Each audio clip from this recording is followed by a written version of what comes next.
এখন মোটামুটি সমস্ত কিছু আয়োজন করা কমপ্লিট হয়ে গেছে।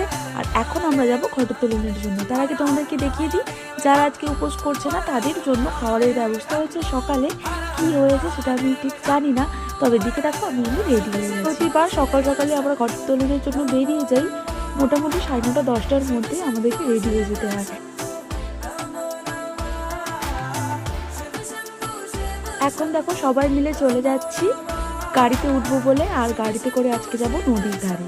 তো চলো তোমাদের সাথেও শেয়ার করছি পরপর কি হচ্ছে না। প্রত্যেক বছর আমরা যাই পাতিখালিতে ঘটোত্তোলনের জন্য, কিন্তু এবছর কিন্তু আমরা পাতিখালি যাচ্ছি না।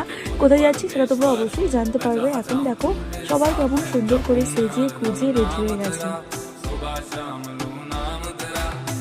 এখন ফাইনালি গাড়িতে ওঠার পালা। আর এই গাড়িতে শাড়ি পরে ওঠাটা কিন্তু ভীষণ চাপে।